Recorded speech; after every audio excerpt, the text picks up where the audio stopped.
नमस्कार मित्रांनो, माझ्या नाईस स्टोरी या चॅनलवर तुमचं मनपूर्वक स्वागत आहे. आज दिनांक 4/1/20 रोजी हे न्यायालय श्री सुबोध रामकृष्ण जाधव व सौ समिधा सुबोध जाधव ह्या विवाहित दाम्पत्याचा घटस्फोटाचा अर्ज स्वीकारत आहे.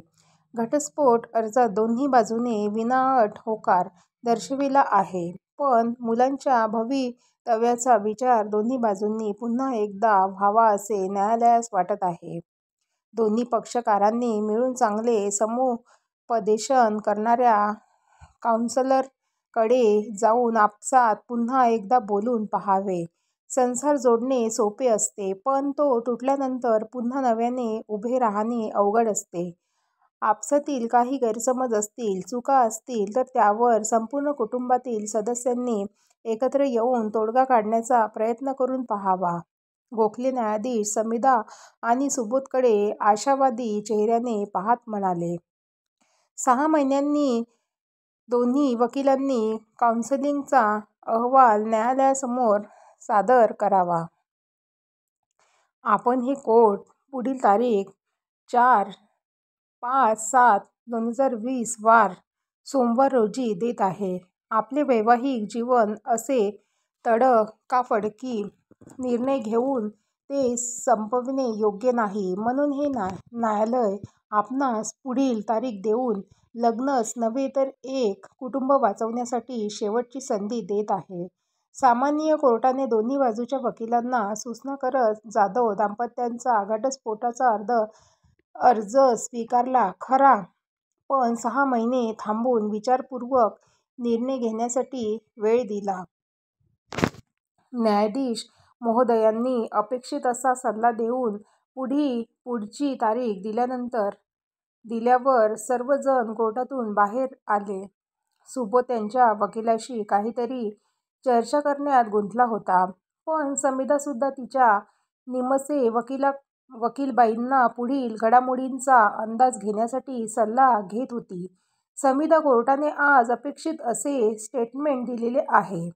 मी सुद्धा तेच म्हणेन की शक्य असल्यास संसार वाचव. बाकी पुढील तारखेला परस्पर सामंजस्याने कायदेशीर घटस्फोट होण्यास काहीच अडचण येणार नाही. निमसेबाई समिधाला धीर देत आपल्या पुढील कामासाठी निघून गेल्या. समिधा बेटा, अजून 6 महिने आहेत तुझ्याकडे हे लग्न वाचवण्यासाठी. कोर्टाने एक संधी दिली आहे, तर एक प्रामाणिक प्रयत्न करून बघ बाळा.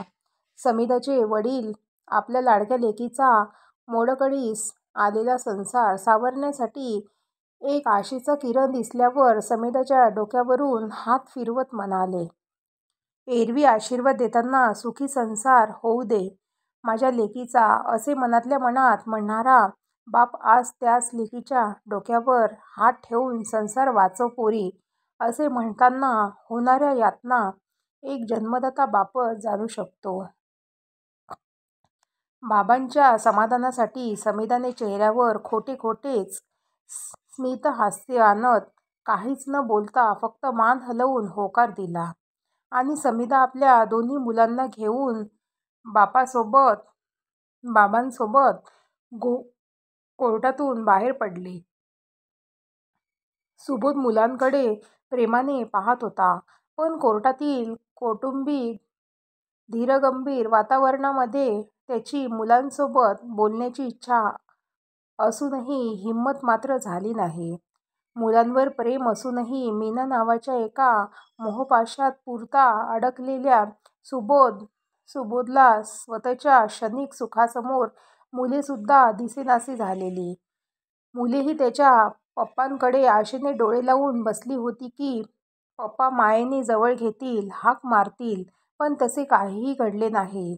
सुबोध आपल्या वकिलांसोबत काही जुजबी क्षणिक चर्चा करून समिधाकडे व मुलांकडे न बघताच तडकाफडकी निघून गेला. सुबोध आणि समिधाचा विवाह आजपासून 16 वर्षांपूर्वी झालेला, तोही प्रेमविवाह. लग्न अगदी देवा ब्राह्मणासमक्ष, तेही थाटामाटात घरच्यांच्या संमतीने सर्वांचे आशीर्वाद घेऊन झालेला. सुबोध एका मोठ्या कंपनीत हेड ऑफिसमध्ये चांगल्या हुद्द्यावर कामाला, तर समिधासुद्धा एका नामांकित कंपनीच्या हेड ऑफिसमध्ये काम करीत होती. समिधा आणि सुबोध हे दोघेही एकमेकांस पूरक होते. वैचारिक, आर्थिक व शैक्षणिक अशा तिन्ही बाबतीत दोघेही सरस होते.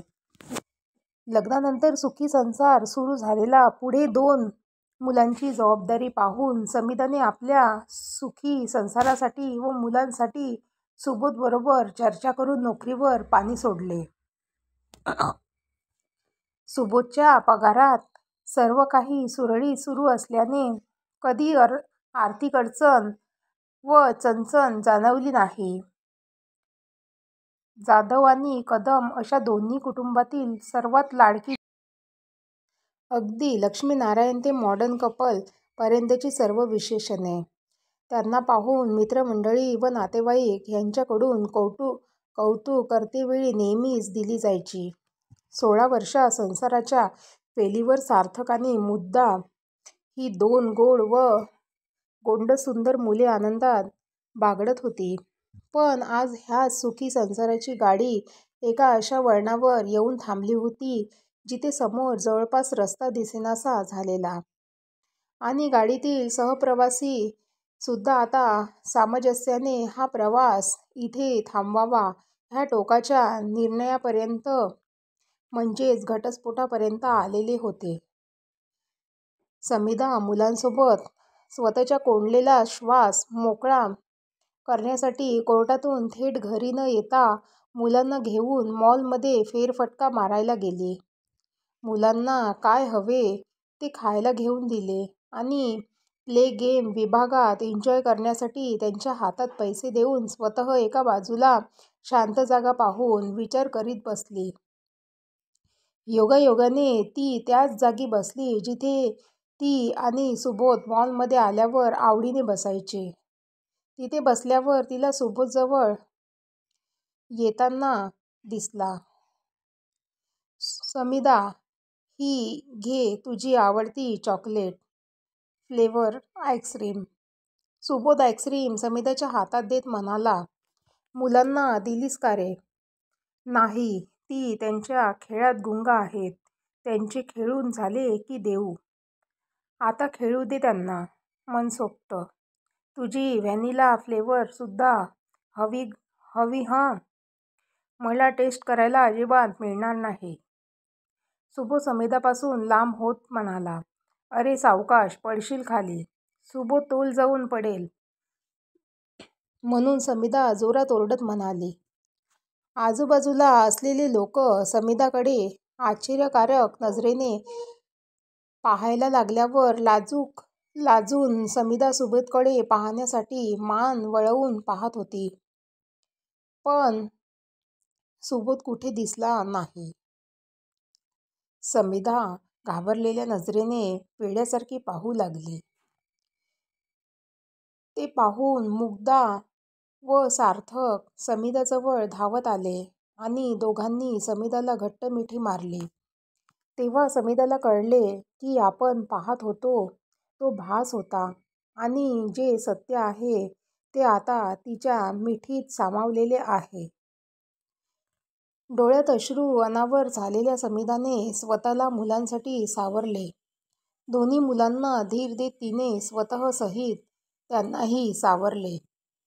पुढच्याच महिन्यात सार्थकचा वाढदिवस असल्याने तिने दोघांना शॉपिंगसाठी त्यांच्या आवडीच्या फॅशन वर्ल्ड नावाच्या शॉपमध्ये नेले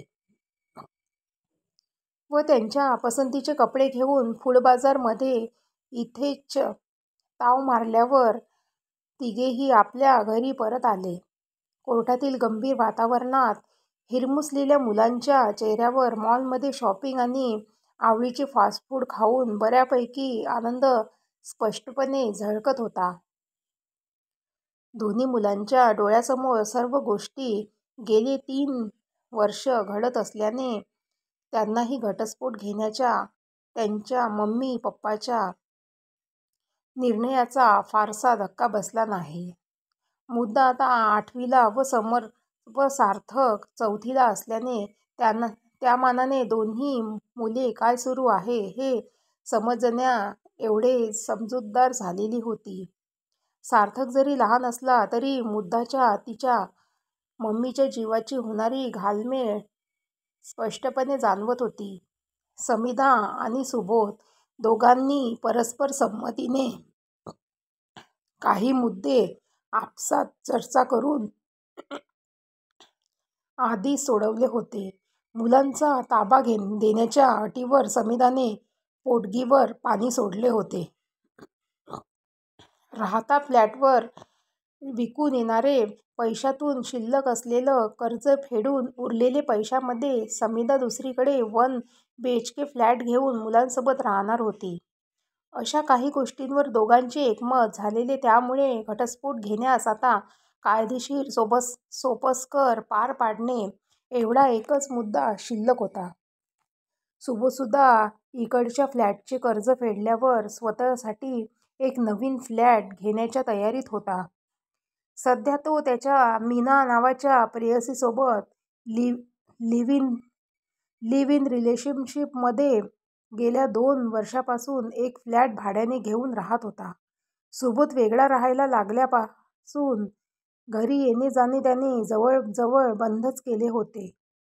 घर खर्च आणि मुलांच्या शिक्षणाचा खर्चाची रक्कम तो परस्पर समिधाच्या खात्यात फिरवत असल्याने पैशाची कमतरता कधी समिधाला भासली नाही.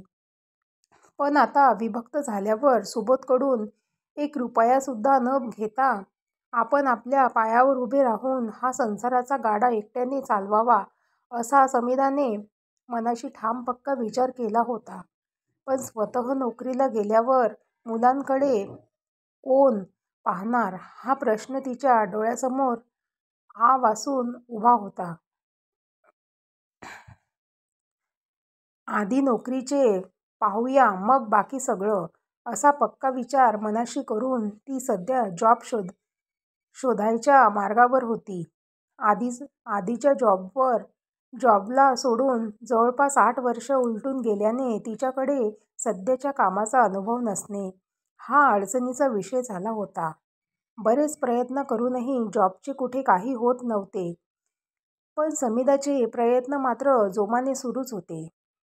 कोर्टाने सांगितल्याप्रमाणे दोघांनी एक कौटुंबिक समस्येवर चांगला अनुभव असलेला एक कौन्सिलर शोधला खरा, पण पहिल्याच दिवशी दोघांनीही आम्हाला कुठल्याही परिस्थितीत घटस्फोट हवाय असे स्पष्टपणे सांगितले व त्यानुसार एक अहवाल सादर करून घ्यावे असे सांगून कौन्सिलरकडे कुठलाच चर्चेचा मार्ग शिल्लक ठेवला नाही. जॉब शोधत असतानाच 2 महिने निघून गेले. कोरोना नावाच्या विषाणूने संपूर्ण जगावर आपलं राज्य करायला सुरुवात झाली होती आणि मार्च महिन्याच्या शेवटी एक दिवस भारताचे पंतप्रधान यांनी संपूर्ण भारतात लॉकडाऊनची घोषणा केली. आता समिधाच्या नोकरी शोध मोहिमेला अनिश्चित कालावधीसाठी ब्रेक लागला होता. टीव्हीवर बातम्या ऐकल्यापासून समिधासमोर अनेक प्रश्नचिन्ह वासून उभे होते. आता जॉब शोधणे तर लांबच, उलट ह्या अनिश्चित लॉकडाऊनमुळे अनेक प्रश्न जन्म घेऊन समोर उभे राहतील याची जाणीव समिधाला जास्तच अस्वस्थ करत होती. लॉकडाऊनचे सुरुवातीचे दिवसात घरात बऱ्याचपैकी किराणा सामान भरलेलं असल्याने बाहेर पडण्याची गरज समिधाला जाणवली नाही. रोजच्या बातम्या पाहून संपूर्ण जगा एका महाभयंकर संकटाच्या चक्रीवादळात अडकलेले आहे हे सर्वांना कळून चुकले होते. कुठलीही लस किंवा औषधोपचार त्यावर उपलब्ध नसल्याने वैद्यकीय क्षेत्रासाठी सुद्धा हे एक वेगळे आव्हान होते. सरकारी यंत्रणा व खाजगी हॉस्पिटल असा अनोखा संगम युद्धपातळीवर काम करत होता. सध्या तरी त्यावर ठोस इलाज नसल्याने डॉक्टर मलेरिया आणि इतर तत्सम आजारावरील औषध देऊन एक वेगवेगळे प्रयत्न करीत होती. शाळा कॉलेज बंद असल्याने सुरुवातीच्या दिवसात विद्यार्थी वर्ग बऱ्यापैकी मनाने आतून आणि बाहेरून सुखावला होता. आधीच मोबाईलच्या अधीन झालेली युवा पिढी, लहान थोर सगळेच बाहेर, सगळं बंद असल्याने मोबाईल नावाच्या मोहपाशात पुरते अडकले होते. सुरुवातीच्या काळात पेशंटची संख्या जशी वाढायला लागली तशी हॉस्पिटलमध्ये बेड मिळणे अवघड होऊ लागले. परिस्थिती दिवसेंदिवस हाताबाहेर जात होती. कधी कुणाचा ॲडमिट झाल्याचा कॉल येत होता, तर कुणी तरी आपलंच नातलग हे जग सोडून गेल्याचा कॉल मेसेज येत होते. आपल्याच जिवलग माणसाच्या अंतिम दर्शनाला सुद्धा जाता येत नव्हते. इतकी भीषण परिस्थिती कुणी पाहिली नव्हती. अशातच एके दिवशी सुबोधला कोरोना सदृश्य लक्षणे जाणवायला लागली. घाबरलेल्या सुबोधने त्याची प्रेयसी मीनाला त्याच्या तब्येतीची संपूर्ण माहिती दिल्यावर तिच्याही पायाखालची जमीन हलायला लागली. काय करावे ते दोघांनाही समजेना. मदत कक्षात कॉल केल्यावर एका लॅबची माणसे कोरोना चाचणीसाठी थुंकीची नमुने घेण्यासाठी घरी आला. सुबोध आणि मीना दोघांचेही सॅम्पल लॅबची टीम घेऊन गेली. रिपोर्ट 24 तासात कॉल आणि मेसेज करून कळवतो म्हणाले आणि गेले. दुसऱ्या दिवशी रिपोर्ट येईपर्यंत मीनाने सुबोधपासून 4 हात लांब राहणे पसंत केले. घरात बनवलेले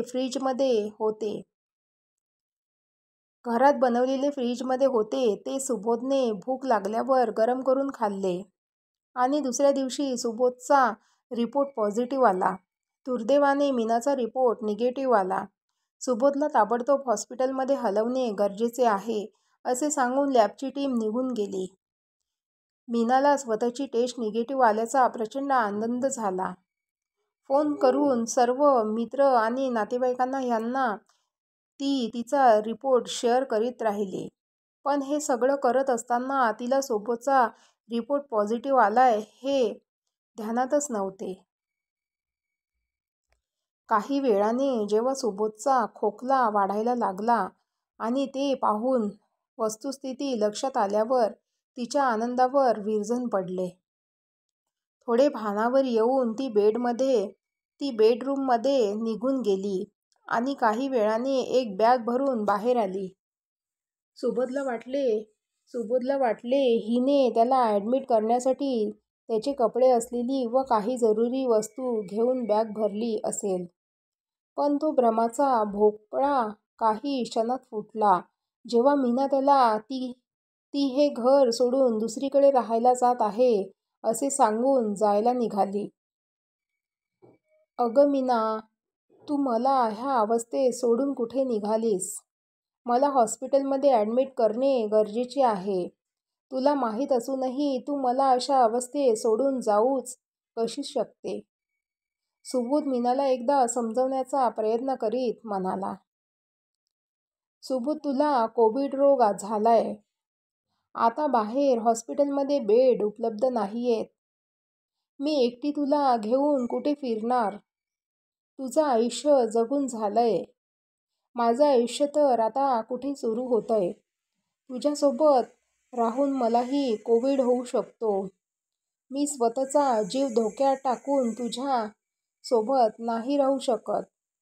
शक्य असेल तर प्लीज मला माफ कर. आणि हो, तुझे घरचे आहेतच ना तुला वाचवायला.